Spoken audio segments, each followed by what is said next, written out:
dernier quoi.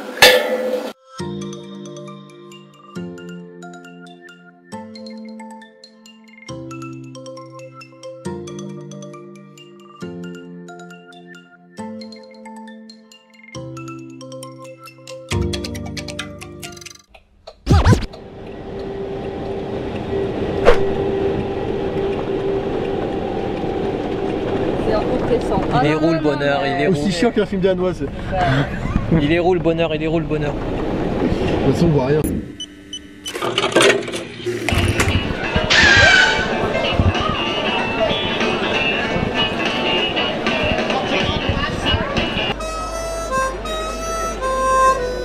Alors une interview s'il te plaît, aujourd'hui comment ça va se passer on est là toute la journée ou pas? Ouais, on est là toute la journée. J'ai une batteuse de caméra. Objectif. Ah. Il n'y a pas de sens. Tu fais quoi comme métier? Bah d'après toi, j'ai une tête à faire quoi comme métier? Dessiner? Ouais, chaud, froid. Mangaka? C'est pareil que dessiner des BD non? Non, en fait, mangaka c'est tu dessines que du japonais et tout, Ouais. du hentai et tout. Alors que dans tes dessinateurs, tu dessines un petit peu de tout. Ouais. Sauf que le mangaka il dessine des trucs chinois japonais.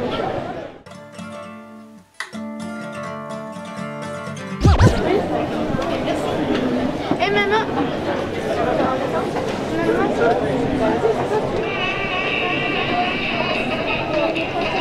Et prenez un autre, mais plus foncé. Bon, remarque, c'est un peu comme celui-là en plus.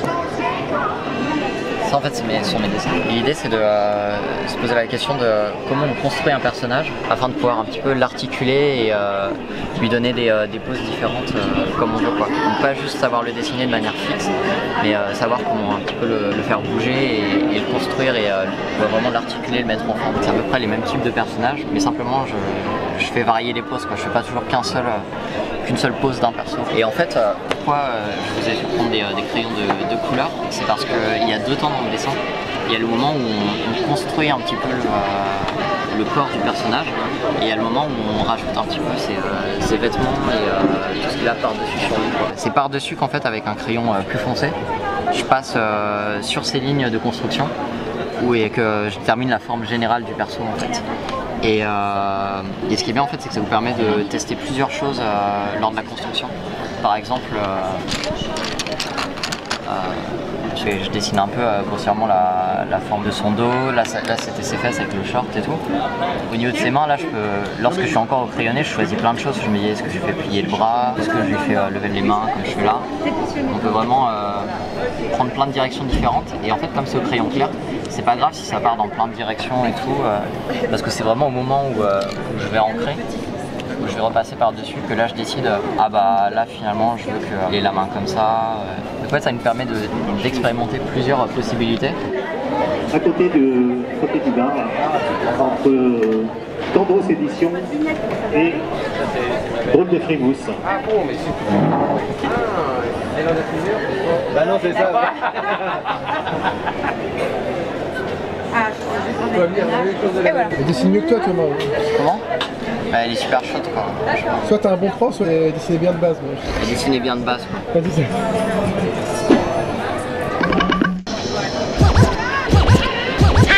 Tu penses quoi de la musique en fond, Lisa? Bah, si je suis honnête, j'ai vraiment l'impression d'être dans un bar à pute des années 80. Hein? D'accord. Ouais.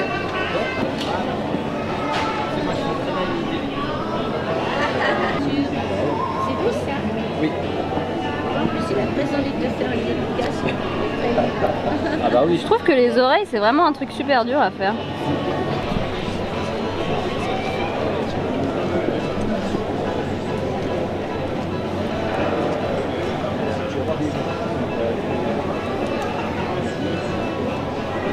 J'ai l'impression d'avoir la... Youhou! Oh yeah! Là, tout ça, on l'entend? Et ça va où déjà? Hein? Où est-ce que ça va? Sur YouPorn. Ok, ça va alors. Qu'est-ce que je pourrais faire? Des cheveux. Ouais, mais j'ai pas envie de faire genre des cheveux dans le vent, tu vois. Ah, t'as une épaule nue, tu peux racheter des trucs sur l'épaule. Hein. Des champignons, des insectes. Non, attends. J'ai un peu foiré le. C'est pas ça que je voulais, voilà.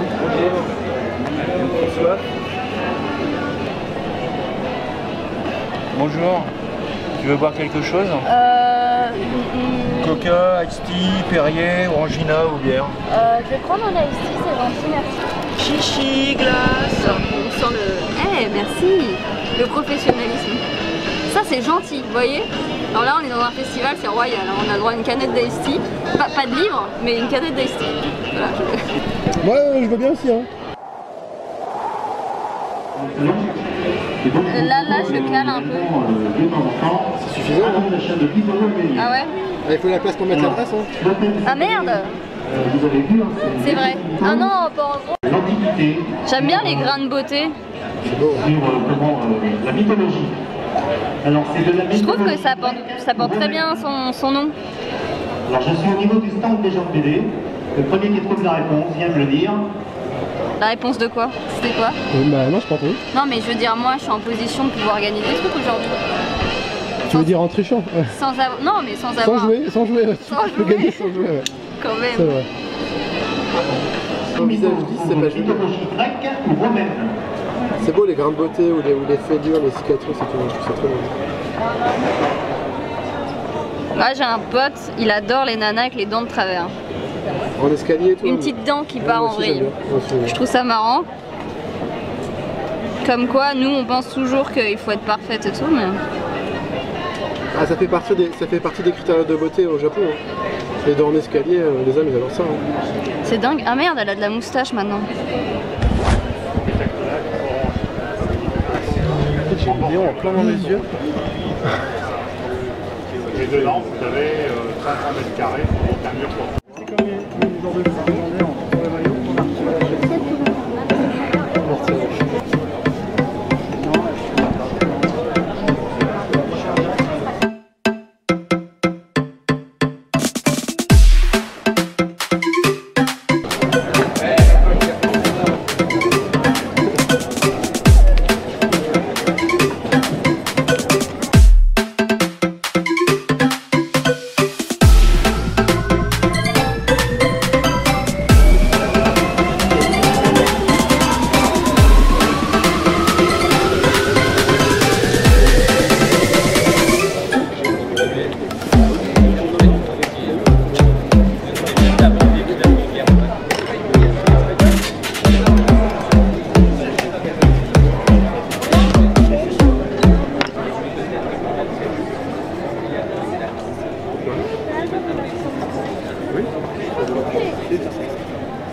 On mettra dedans après. Hein.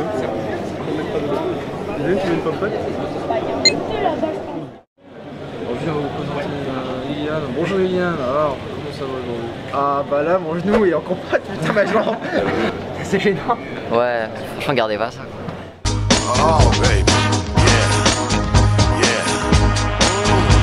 C'est absolument pas drôle. Je veux dire, il n'y a rien. Attention. Merci. Vous avez l'apéro au milieu, après vous prendrez votre assiette d'entrée. C'est de la viande morte. Ah ouais. Limite, je vais le vendre, quoi. Absolument pas de critique. C'est nul. C'est excellent. Tu l'as inventé celui-là? C'est bon, j'attends. C'est bon. Tu as inventé un nouveau Pokémon. C'est comme absent, c'est le mec on va te faire un dessin en plus. Qu'est-ce que je pourrais faire?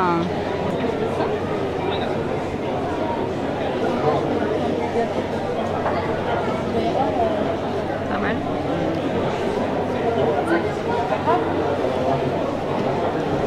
Il y a Picasso qui avait beaucoup ça à cette période-là, c'est où il faisait des corps un peu nus avec des hirondelles. Chagall, non? Aussi, peut-être. J'aime qui comme auteur Il y a des histoires de Death Note que j'apprécie particulièrement. Des dessins, c'est pas mon préféré. Ah ouais. Plus les centres de Souliter. En fait, le style, c'est vraiment entrer dans la démence, dans le côté obscur, et j'apprécie particulièrement. C'est à peu près comme Kingdom Hearts où tous les héros ont un côté obscur au fond d'eux. Là, c'est à peu près la même chose pour Souliter.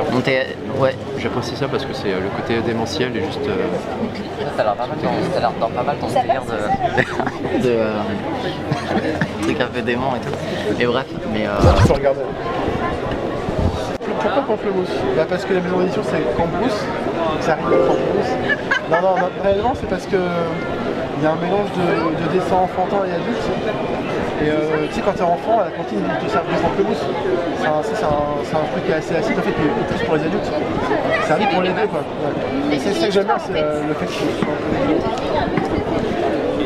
dans ma tête c'était bien, mais quand j'ai expliqué... Non, mais c'était clair au moins. Il est pas là il a pas fait une interview pour la radio. Que là, ouais, c'est des ouais, je sais pas comment expliquer. Après, là...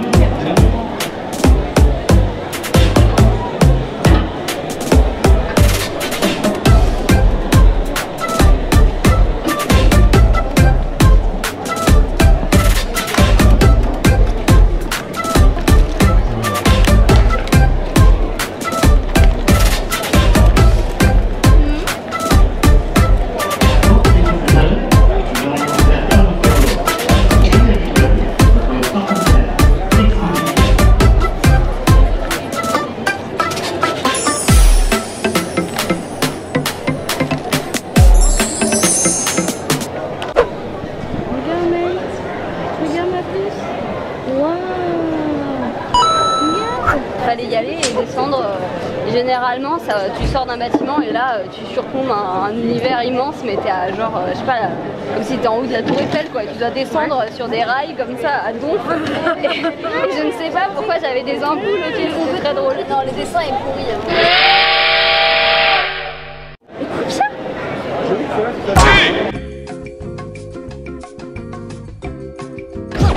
Ouais. Tu sens l'influence, non? Ah ouais, carrément, mais ça fait, on dirait complètement des en peinture de Mario, moi je trouve. Mais je connaissais, je crois que je connaissais pas encore Mario à l'époque.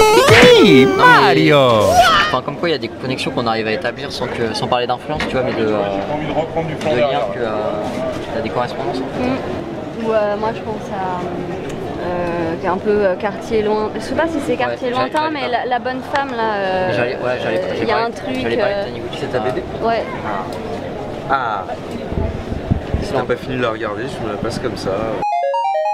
Ah, je connais par cœur, je peux retrouver Taniguchi dans le côté dessin. C'est pas du tout une critique, hein, c'est un truc que j'apprécie chez lui, mais dessin assez sage, tu vois, et retenu dans les morphologies, tu vois. Et enfin, tu vois, il y a un lien assez évident avec le réalisme, enfin, c'est assez réaliste au final. C'est un homme d'une cinquantaine d'années, donc qui vit en banlieue, petite vie tranquille, il vit seul, vieux célibataire un peu. Et il apprend un jour la mort de sa mère, avec qui il était plus vraiment en contact, et donc il décide de retourner dans son village natal pour l'enterrement. Et alors dit comme ça, c'est vrai qu'il y a pas mal de bouquins qui commencent comme ça, je te l'accorde, je retourne dans mon village natal, etc. Et en fait, donc, il retourne là-bas, il commence à être hanté par des rêves et tout, des choses qui lui sont arrivées, mais il n'arrive pas vraiment à remettre de l'ordre dessus, en fait. Et un soir, il découvre un cadavre au fond du jardin de sa mère, et comme quand il était petit, son père l'a abandonné quand il avait 12 ans, il va se demander si c'est pas son père, en fait. Et il va mener une sorte d'enquête, mais bon, on n'est pas dans Hercule Poirot, tu vois, c'est pas... non, mais c'est juste, il va essayer de chercher dans ses souvenirs, dans son enfance, tout ce qui a pu lui arriver, et de comprendre certaines choses, quoi. Et faire le deuil. D'exorciser quelque part. Ouais, d'exorciser, exactement. Terme juste. Oui, voilà. Ouverture en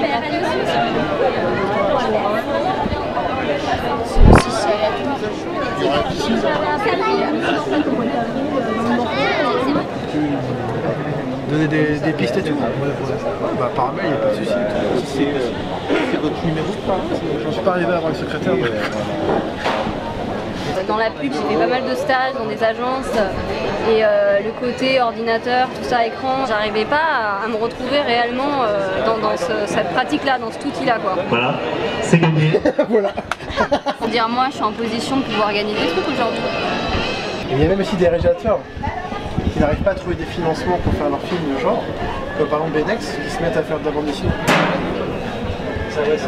Le budget, du coup, il pose plus de problème. Je trouve que ce qui est bien, c'est qu'en fait le film, d'un certain côté, il t'impose un rythme et du coup, pour faire peur, tu sais quel est le bon timing. Après, ce qui est compliqué dans la BD, c'est que t'as pas le rythme, c'est le lecteur qui le prend. C'est lui qui prend le temps, c'est selon comment il perçoit l'image, combien de temps il a envie de la regarder, etc. C'est-à-dire que le titre de échanger non plus. Changer, non. Aucune. Mais non. Aucune. Il en faut 100. Pourquoi il en faut 100? Bon, c'est trop difficile. 99 qui tiennent l'ampoule et une qui essaie de tourner la maison. Voilà, voilà la seule blague que je connais. Là, je rigole aussi. Ah non, elle est pourrie.